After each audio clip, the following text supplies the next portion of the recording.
Assalamualaikum warahmatullahi wabarakatuh. Nama saya Farhan Rahman dari Bengkel 131 CP. Di sini saya ngebuat video presentasi untuk cewek satu sales management yang akan membahas rangkuman dari chapter pertama, yaitu adalah Introduction to Selling and Sales People.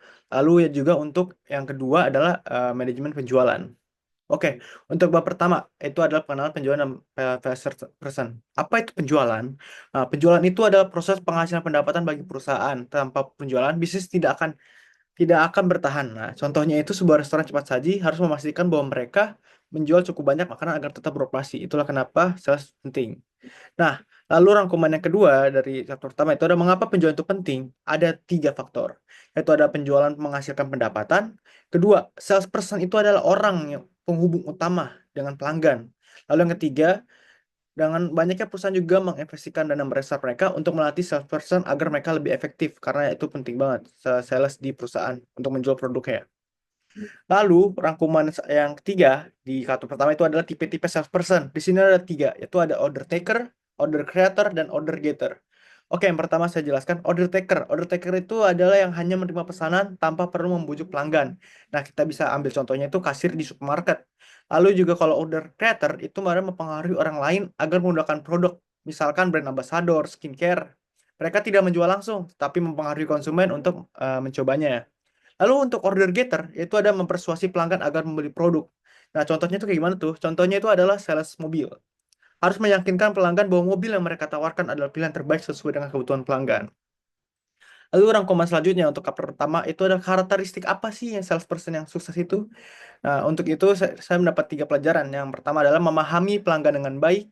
Lalu yang kedua juga bisa berkomunikasi dengan efektif. Lalu yang ketiga mempunyai daya juang tinggi untuk mencapai target. Nah, contohnya seperti apa sih? Nah, contohnya itu adalah seorang penjual asuransi harus memahami kebutuhan pelanggan, menjelaskan manfaat produk dengan jelas, dan tetap bersemangat meskipun mendapatkan penolakan. Oke, sekarang ada rangkuman bab kedua, yaitu Introduction of Sales Management. Atau enggak, apa itu manajemen penjualan?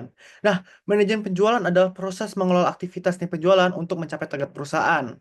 Lalu, rangkumannya yang selanjutnya adalah tugas utama seorang sales management itu apa aja sih? Oke, yang pertama itu ada 3. Yang pertama adalah perencanaan, organisasi, lalu ada 3 kontrol. Nah, perencanaan ini adalah membuat strategi penjualan. Misalkan itu menentukan target bulanannya. Lalu buat organisasinya itu merekrut dan melatih tim penjualan agar mereka lebih efektif. Dan untuk kontrol itu ada memonitoring kinerja tim dan memberikan evaluasi. Nah, di chapter kedua ini juga disebutkan ciri-ciri sales manajemen efektif. Yaitu juga ada 3. Itu ada kemampuan untuk komunikasi, keterampilan dalam kepemimpinan, lalu juga adaptasi dalam manajemen waktu. Nah, kalau untuk kemampuan komunikasi ini, bisa mendengarkan dan berbicara dengan baik, dan untuk keterampilan kepemimpinan, bisa memotivasi dan mengarahkan tim. Lalu buat untuk adaptasi dan manajemen waktu, yaitu bisa mengatur prioritas dengan baik. Lalu yang selanjutnya itu adalah hubungan antara pemasaran dan penjualan. Nah, pemasaran penentukan strategi. Nah, sepertinya itu ada seperti target pasar dan promosi. Sedangkan untuk penjualan itu mengeksekusi strategi tersebut dengan menjual langsung ke pelanggan. Contohnya seperti apa sih? Nah, contohnya itu dalam peluncuran smartphone terbaru, tim pemasaran membuat iklan dan promosi, sementara tim penjualan bertugas menjual produknya ke pelanggan. Lalu kita akan membahas pentingnya sales buy-in. Agar strategi pemasaran berhasil, tim penjualan harus percaya dan mendukung strategi tersebut. Contohnya seperti apa? Nah, contohnya itu jika perusahaan mengadopsi sistem CRM untuk mempermudah pencatatan data pelanggan, tim penjualan harus memahami manfaatnya agar lebih termotivasi menggunakannya.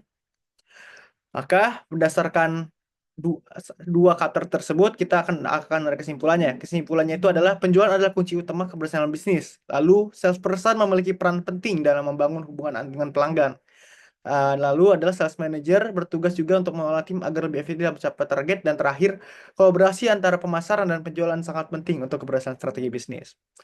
Terima kasih telah menyimak. Semoga penjelasan ini dapat membantu kalian semua memahami dunia penjualan dan manajemen penjualan dengan lebih baik. Sampai jumpa dan terima kasih.